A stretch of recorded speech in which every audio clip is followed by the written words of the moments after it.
whole property needs to be reduced of hazardous vegetation. And that is basically mimicking the Public Resource Code of Zone 2. So that's the mowing the grass down to a 4-inch height when it's dead, when it's flammable.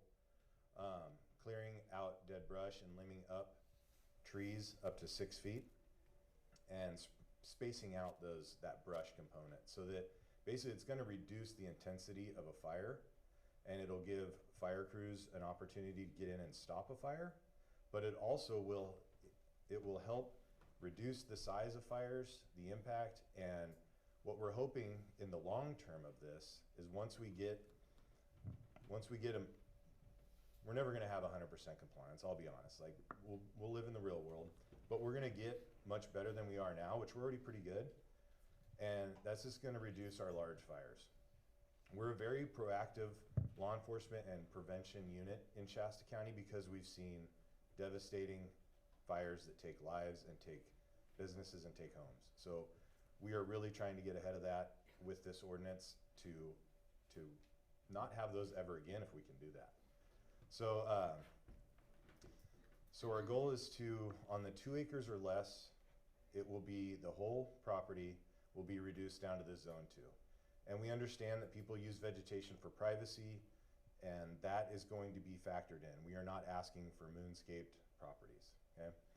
Beyond 2 acres, up to the 10 acres, we will have a 30-foot perimeter of the parcel, or a site-specific plan where we come out, or our defense, like myself, or a defensible space inspector will come out and offer advice and come up with a plan with property owners to take advantage of the specifics of that parcel to really give us the best bang for the buck. We're not asking for just a blanket thing, and this was a major hurdle with kind of the legal side of the world, and because everything that's enforceable, because this is enforceable, and I'll go into that in a moment, but it's really hard. We have to put definite definitions in there for that. So they kind of threw us a bone to give us this discretion to work with landowners to make this really applicable and real world, and like I said, get the best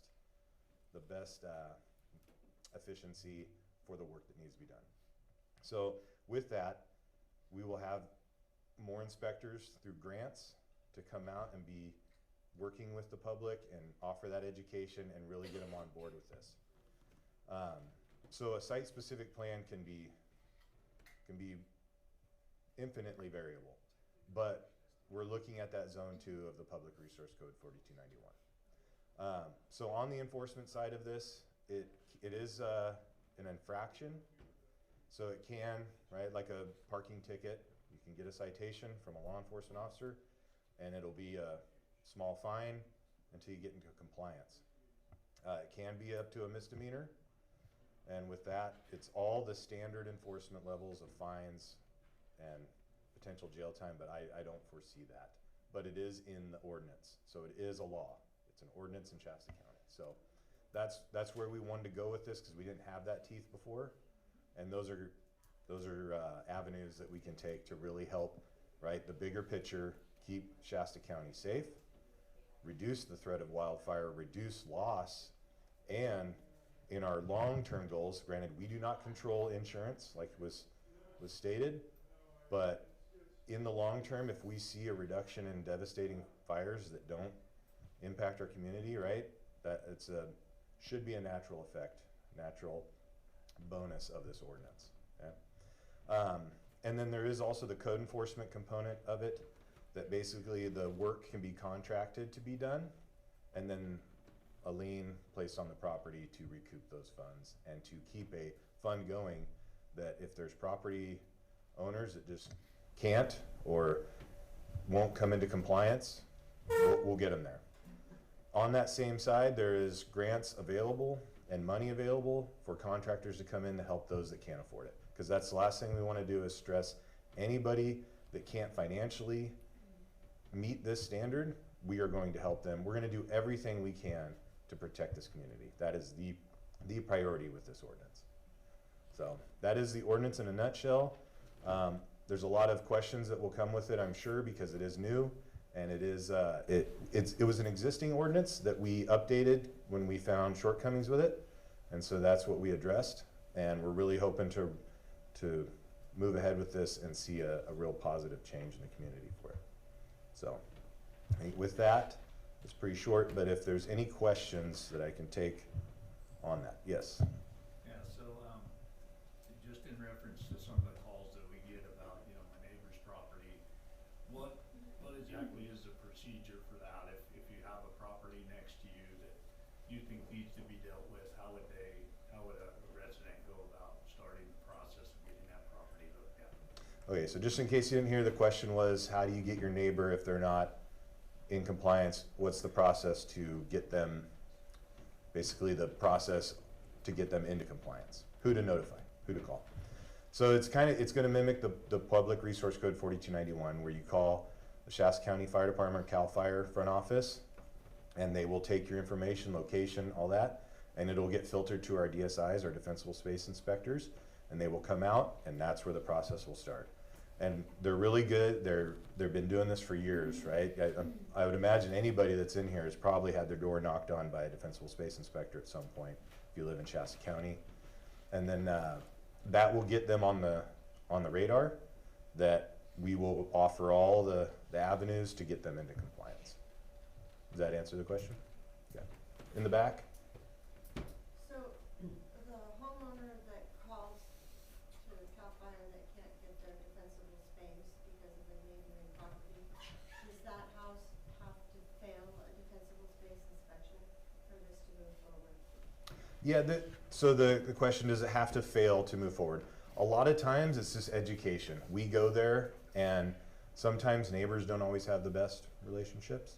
So we come in to be kind of objective and to offer that guidance, that education, right? We're kind of used to dealing with all different people and all different perspectives on when we come in to offer the education piece and why we look to have properties to have this compliance. So yes, if it fails, that is the start of a process. But sometimes if we just go there and talk to them and it turns a light bulb on, or it gives them some new perspective, they just do the work and it's done. So that's it. Again, it's infinitely variable with the different people and the different properties and the different problems that we face. But that's why we want to come at this with grants and funding and the enforcement, so that we have all those avenues to really move forward on this and get that compliance. So I had a hand here. Matt, I think you mentioned that this ordinance applies to properties that don't have a home on them. Is that correct? That is correct, If yes. somebody owns 5 acres and they have a home on it, then they just have to do their defensible space around the structure, not the property? No, the property too. So this is in addition to. So 4291 of the Public Resource Code requires a home or a building on the property. This ordinance does not. It is with a home or without. Okay. Yeah, that's one of the big hurdles with 4291, is that caveat to it. So that's what we wanted to address in this ordinance, is that it doesn't have to have a dwelling on it, because we have a lot on the west side right now that haven't been rebuilt. And so we wanted to address that. And you told people that it has to be done to zone 2. Some may not know what zone 2 is, so that's the 30 feet, right? Yeah, that's like your 0 to, or no. So there's the 0 zone right around the house, 5 feet. Yeah. Then there's zone 1, that's goes out to the 30 feet. Zone 2 is that 30 feet to 100 feet. So it's the little less stringent one, but it's still reducing that hazardous fuel component. So it would be 100 feet around the property line? So on a 2 acre or less sized parcel, the entirety of the parcel needs to be to that zone 2, right? Just reduced of hazardous fuels. A 2 acre or up to 10 acre parcel will have a 30-foot perimeter of the parcel, or the site-specific plan where we come out and work with the homeowner or the landowner to meet the intent of the ordinance. Okay, Yeah. thank you. Okay. Yeah. When the State Board of Forestry adopts the state standards, is there a chance there's going to be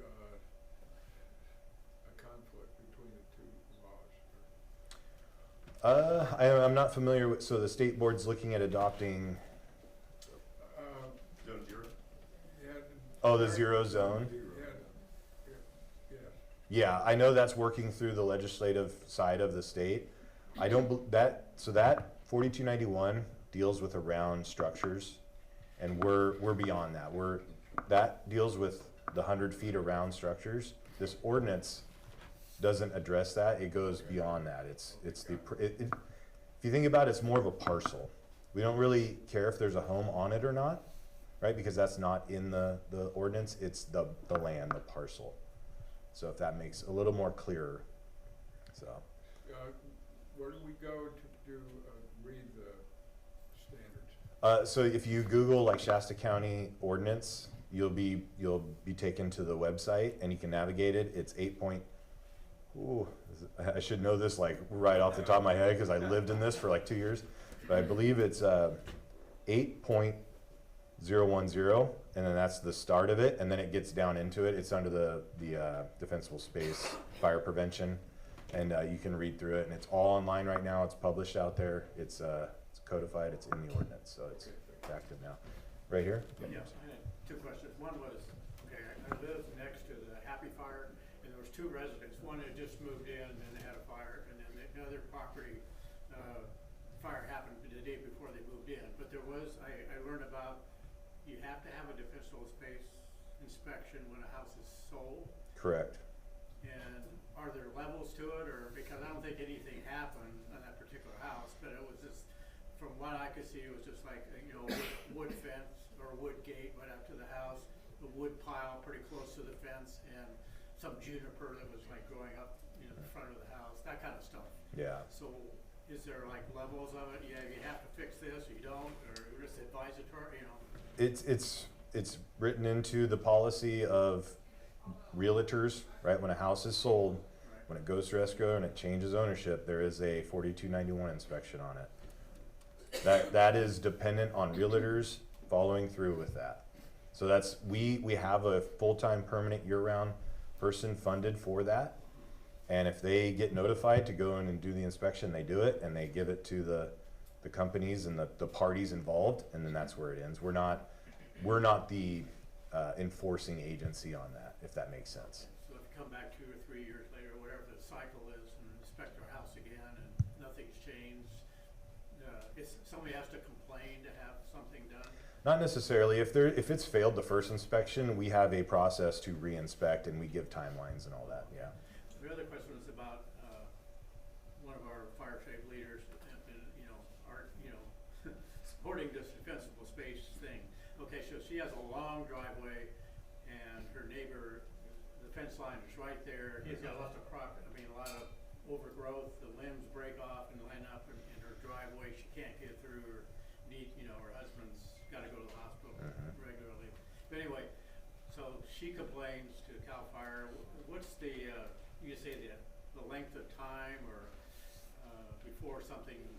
Say the neighbor apparently has the equipment to do it, but I don't know whether they got the money or not. Probably does, but so what's the actual length of time before something would actually get done? You know, if you had to enforce it and have a contractor do the work. It's not going to be a snap of the fingers, right? It's not going to be super like next day. Right. There is a process to it, and we have to give that process its due. So typically we give 2 weeks of a first inspection to a re-inspection.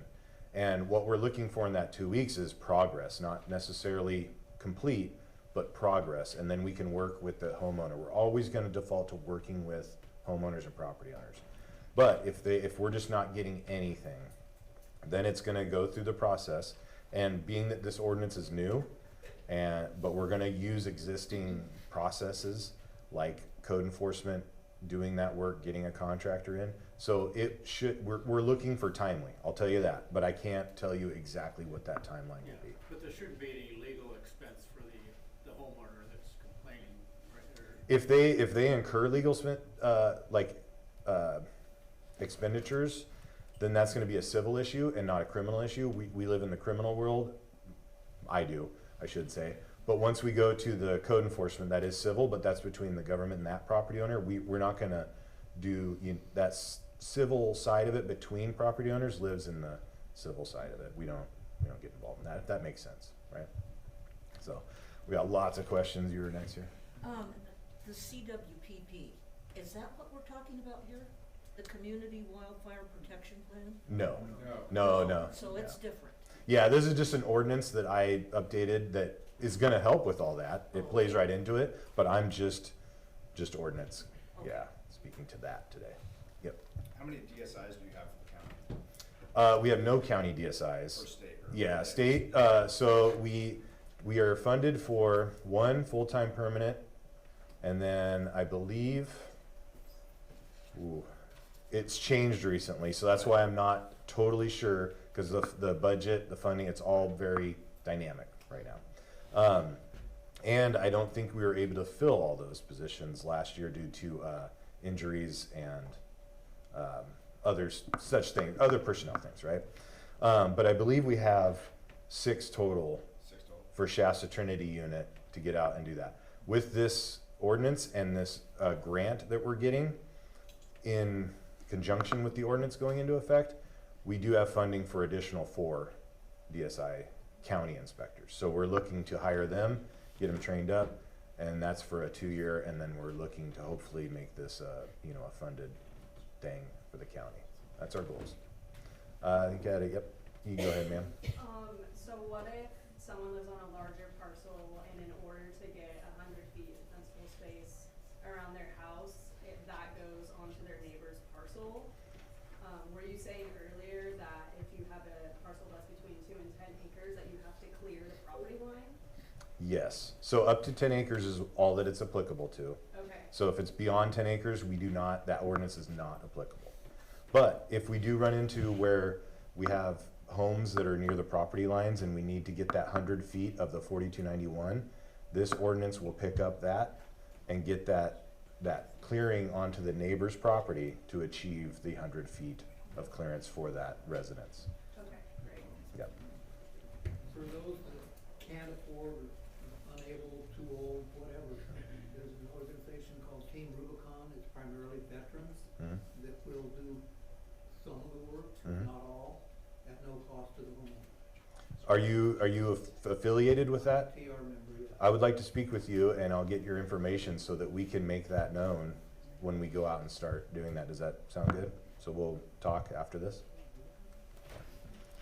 Over here. Yeah, so I get hundreds of calls throughout the months of complaints about property owners because my number is basically listed for Reading for trees and stuff, so any type of vegetation they call me. So I get a lot of complaints, well, my neighbor's property is overgrown, it's gonna cause a fire, it's not burning any of our infrastructure and everything's in compliance. We have situations, a lot of them is concrete jungle, apartment complex, one little parcel. Are you guys not targeting those or more on the outlier of the high fire threat areas, or are you doing it as a whole? So our jurisdiction for this ordinance will be the county, the unincorporated areas of the county, so outside districts, right, incorporated areas.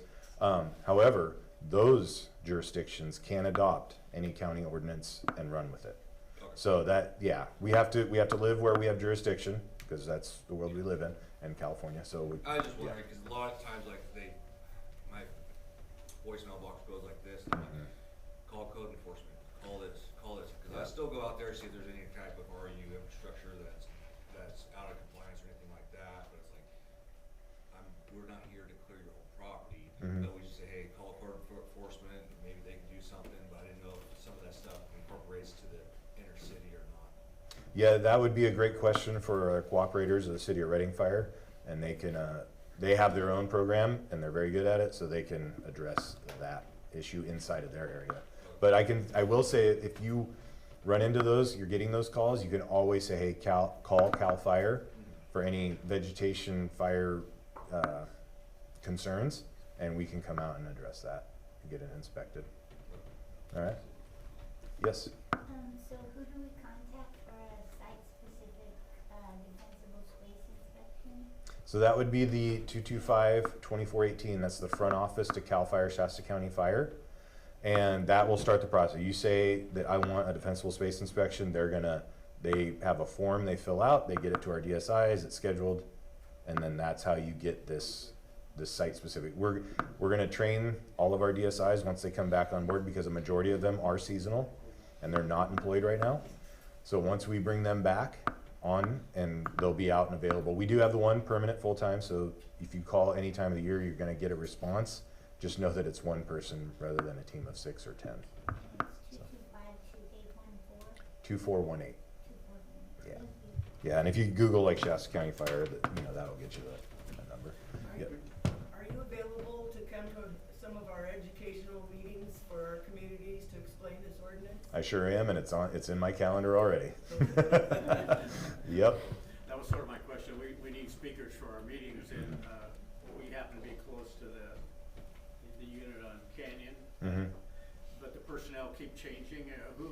Where would we go to find out who's I would always, that front office phone number that I just gave? Cypress? Yeah, Cypress Avenue there, our headquarters, that's your best bet. And trust me, I feel your pain. I've worked with this outfit, and the change is constant, it's how it is, right? Retirements, it's crazy, but yes, I feel you on that one. I just Yes, sort sir. of want to add on to something that you're talking about here, that, so we get a fair amount of calls at the council or emails about, the neighbor's property kind of thing. And a lot of times folks don't even speak with their neighbors. Yep. We encourage folks to speak with their neighbors first, see if they can come up with some kind of a plan together. We had for instance, we had a person out in Old Shasta that, he was an off-site property owner, but we were able to get them the information on how to contact them. And they made medicine and they worked together on that same property, that was threatening his property. And, they got that done together. And a lot of times, especially when they're dealing with off-site owners, they're not even aware of the issue. Yeah. Or that, so we just really try to, and I actually worked with Aaron to come up with a standard email about, encouraging property owners to speak with the neighbors first before you go to the point of calling CAL FIRE. And there will be those instances where people just say, hey, I don't wanna work with you. I love my natural land, which they just don't realize it's not natural. But, it's, try to work with your neighbors first, Yes. I guess. And I can see this program really getting inundated once it really starts to catch on that this is available. So that might alleviate some of that. Yes, and just like it was alluded to, people change, right? Homeowners, landowners change, and then vegetation's always growing. So it's not like you go in and do it and it's good. So it's gonna be a continuous thing, and it's gonna require a lot of follow-up and a lot of maintenance. But I do appreciate you bringing that up, and that is a main focus, especially for me, right? In my capacity now, in another life, I was on a fire engine and I'd go to these inspections and you would see the dynamic, that it's just neighbors that don't get along. We'd go and do inspections, and the property we're inspecting wasn't even really out of compliance. It's just and so it's a fact of life, but we do really encourage that communication and the positive communication. Like the bigger picture, that this isn't about tattling on neighbors to get them, government to come in and tell them what to do. It's the safety of the community. It's reducing that wildfire threat and that loss. And with that will come benefits such as hopefully lower insurance and all those good things. So, yep. I'm trying to think, I visited this Happy Fire, and it was a property, it had an odd shaped, but, we had the fire, so it's all cleared now. The summer is gonna be 4 feet high again. Yeah. It seems like it's gonna be that kind of annual kind of thing. And Yep. I remember growing up, my father had some property in Big Bear down in LA, so it was like every July you get a notice, clean it up, or we're gonna clean it up and you're gonna pay, that kind of thing. Is that anything like that, or? That's our hope, right? But with that comes staffing. It takes staff, it takes personnel to get out there, it takes the time back at the office to do the paperwork, to get it into the system, and then we got to rely on other systems, other departments in the county. So it's going to be time consuming, and it's going to take labor to get this done, but we know that. So we're coming into it hoping we can meet that demand. It's like taking it out of someone complaining, in other words. Yeah, right. Like just keeping eye on properties, and that's our goal, is to get these DSIs to be out. the kind of the guideline that's been given to the CAL FIRE units is that properties will be inspected once every 3 years. That's our goal, but that takes people, it takes time, it takes a lot of things, but we're shooting for that goal. We see why it's a goal, right? We need that. So that's definitely the priority. Yep.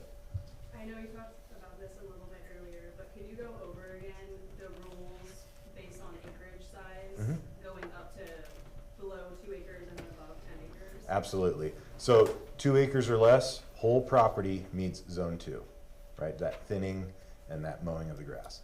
And to get really specific into that, I would ask that you like read it. I can say it, but like I know for me, I need to read it and see. And there's pictures if you go on to readyforwildfire.org.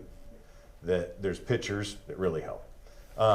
2 acres and above to 10 acres, we're going to be asking for that 30-foot perimeter or the site-specific plan where it may not be the whole perimeter because there could be one side of the property that backs up to thousands of acres of, you know, some parcel that's huge. The asking to clear that would kind of not really benefit anything, whereas we can focus on other things, ridge tops or stuff like that that can really help us slow a fire or stop a fire right there. So, yes. Yeah, where this is really gonna help is we have a backlog of 100 and 1,000-hour fuels on properties that don't have houses on them. So this will ultimately help create more of like a grass component, which we don't have problems stopping fires in grass as much as when we get that thermal inertia rolling from the brush and the 1,000-hour fuel. So this is a really good thing, and it's gonna help just kind of slow that intensity of big fire. Yeah, that's going to be the biggest benefit to us is reducing those larger fuels, like you mentioned, the 1,000 hours. Those are like dead trees or dead brush. If we get those out, those don't come back every year. Right. Those take time. So if we get those out of there, that's great because he's right. Like in grass, we can stop that quicker. Granted, if it's real windy, like we see sometimes here, right? In 1999, we had the Jones fire that was a wind-driven grass fire. Those are exceptional. However, if we don't have those larger fuel components that throw the firebrands that create a spotting issue, then yes, we can stop these fires so much quicker. They're way less devastating, and only good things come from that, right? No bad things come from stopping these fires. So, yes. So I know, just to reiterate what you said, can you just be specific? Because when you say clear, I think people, and they come up to us and like, you said clear, they Yes. think you're moonscaping. So can you just Yes. again highlight Thank that? you for Please. checking my vocabulary here. That, and I do, that's a great point. It is not clearing. I use clearing to the term of the standard. That's all I mean. It's that zone 2, and it's just reducing hazardous fuels, not all vegetation, just hazardous vegetation, which is that dead stuff or that overgrown, too close, or trees that aren't limbed up. Because if we get that hazardous fuels cleared to that acceptable level, then the fire intensity is diminished greatly, and it slows the fire down, and it gives that chance for firefighters to get in there and stop the fire. And even homeowners. This really I saw this when I started working on this ordinance. I went to a fire out in the Happy Valley area, and I used it in an example when I presented to the board that this fire would have stopped at half the size except for one parcel. It was overgrown, and it had a dead gray pine down with a brush component and grass, and it threw a spot fire about 400 feet, and that's what doubled in size on that fire. So once we'll see the benefits of this for sure. Yes. Just kind of when I explained, I did time on a fire engine as well. When I explain fires to people, I just kind of say, general rule that we go by is 1 foot of vegetation is 3 foot flame lengths. And then when we add slope and wind, it gets way worse. So what this is gonna allow us to do, if we had like a 10-foot brush component, we actually chip that on site. So 10 feet, just rule there. We're gonna get 30-foot flame lengths. Think of each parcel like a wick towards each other. But if we just chip it, don't take any more fuels off the acre, and just put it on the ground, now we have, flame intensity that's under 1 foot right there. All we did is just change the horizontal and vertical continuity of the fuels, and that will allow us to just get in there and suppress fires. And that was the reason for the huge push on the discretion on the 10 acres or the 2 to 10 acres. We wanted that discretionary site-specific plan because that right there could be better than just trimming up the perimeter, right? We could do so much more with our knowledge of how fire burns and all the science and experience that we've seen with it. So it'll just benefit much more, and just for that reason. Is that it? All right, thank you.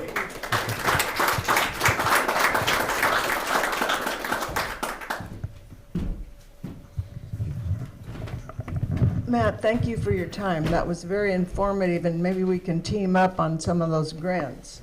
Absolutely. Let's see, Ron Rustin was just gonna cover a few of the efforts that we're trying to make to help make this ordinance go down easier.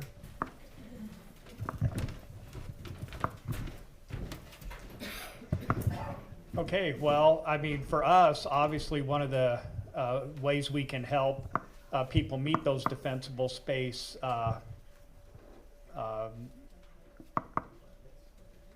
regulations, I guess, at their home is through our chipping program. All you gotta do is get the stuff on the ground and piled up, and we can come in and chip it. It's like Andrew was talking about, you know, reduce that horizontal component or that vertical component and get the stuff on the ground. And maybe that's something, I don't know about the veteran program you were talking about, sir, but you know, if they can just get out there and cut the stuff and pile it, then there's no hauling it away. And if people are uncomfortable with burning, this is just a great way to just reduce that fuel intensity on the property. Yeah. Years before, it was always road type of clearing. Have we changed the rules? So the program, the way the grants wrote is just for defensible space within 100 feet of the structure. So other than nonprofit groups with larger pieces of land, we can only work, you know, areas that have within 100 feet of the structure. There's a potential for exemptions, but that's going to be a case-by-case basis that we have to bring to the grant administrator to use the funds for. So it's not along roads now, it's. So access and egress is not a part of the chipping grant, so currently. But like I said, if there is an access and egress route, you know, that is a priority here in the county, and it's an identified issue that I'm sure that, you know, let us take those things to the grant administrator and ask if we can use that chipping. So I don't want to say it can never happen, but you know, let us ask those questions, because it's a priority here in the county to improve our access and egress. And if it happens to fall within that defensible space area, then, you know, we can get it done there. But anyway, chipping is one. As I mentioned before, that prescribed burn association, that might be something, you know, not right now, but in the future, especially if you have a property and you get in, you do a bunch of the work, that would really help on the maintenance side of, you know, keeping that vegetation down. So that's another option that we're looking at. And of course, one of the reasons we're here with our Firewise communities, you know, getting that neighbor helping neighbor and working on those things and just collaborating and coming together to do that, you know, is another way to help meet the ordinance. Our CWMP program, again, that's limited to Whitmore, Oak Run, and Lakehead right now. But we're through that program, we're building a system to be able to go out and help do home assessments, help go, you know, do that defensible space assessment on different properties. So as we apply for new grants, and we're really going to push the defensible space part, and with the new ordinance, I would hope that would give us maybe a leg up in the rating process on those grants. You know, because we can hit the ground running outside of, you know, that, because we already have a procedure set up through the CWMP. But if you live in those areas, definitely reach out to us, and hopefully we can get some of your properties looked at if you're in those areas for that program.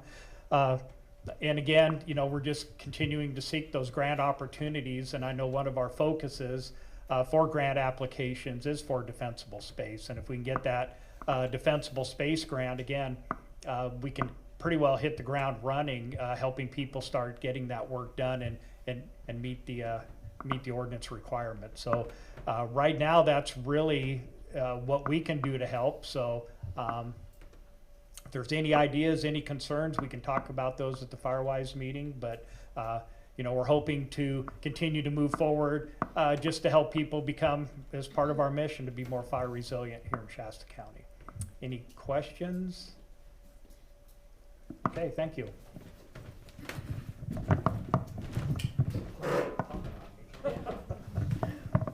Okay, this concludes our public outreach meeting, and now we're going to circle the chairs. Let's take a little 10-minute break. We have more coffee, bagels. Let's get our Firewise leaders back together in our circle and talk about needs, accomplishments, and share a lot of successes. Thank you.